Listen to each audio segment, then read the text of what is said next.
Hi అండి, అందరు ఎలా ఉన్నారు? మా తోటలో అరటి చెట్టుకి ఇట్లా పువ్వు అయితే ఉన్నింది.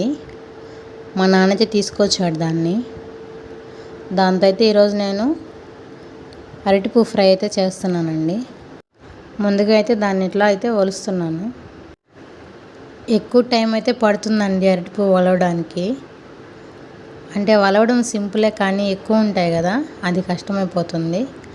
ఆ చిన్న వైట్గా ఉన్న రేఖ ఒకటి ఆ మిడిల్లో అదైతే తీసేస్తే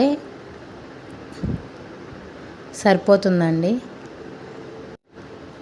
అట్లా ఒలిచిందని అయితే నీట్గా ఇట్లా కట్ చేసుకొని కడిగి ఒక 10 మినిట్స్ అయితే బాయిల్ చేశాను. తర్వాత ఒక ప్యాన్ తీసుకొని అందులో కొద్దిగా ఆయిల్ వేసి పోపు దినుసులన్నీ వేసానండి. ఎండుమిర్చి, తెల్లగడ్డ కూడా వేసి ఒక 2 మినిట్స్ ఫ్రై అయిన తర్వాత ముందుగా కట్ చేసి పెట్టుకున్న ఆనియన్స్ అయితే వేసి ఫ్రై చేశాను. ఆనియన్స్ కొద్దిగా లైట్ బ్రౌన్ కలర్ వచ్చే వరకు అయితే వేయించుకొని మనం ముందుగా ఉడకబెట్టుకున్న అరటి పువ్వును అయితే యాడ్ చేశాను.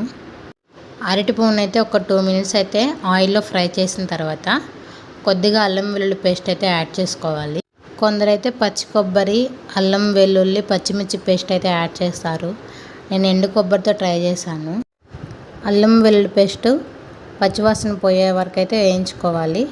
తర్వాత కొద్దిగా పసుపు, మనం తాలింపుల్లోకి పొడి అయితే చేసుకుంటాం కదండి, ఎండుమిర్చి, ధనియాలు, జీలకర్ర, తెల్లగడ్డ, ఎండు కొబ్బరి, సాయిపప్పు, వేరుశనగపప్పు అయితే వేసి పొడి చేసుకున్నాను. ఆ పొడి అయితే యాడ్ చేశానండి. లాస్ట్లో కరివేపాకు, కొద్దిగా సాల్ట్, గరం మసాలా అయితే యాడ్ చేసి మొత్తం ఒకసారి కలిపాను. అంతేనండి, అరటిపూ తాలింపు అయితే రెడీ అయిపోతుంది. మీరు ట్రై చేసి ఎలా ఉందో కామెంట్ చేయండి. నా ఛానల్ సబ్స్క్రైబ్ చేసుకోండి.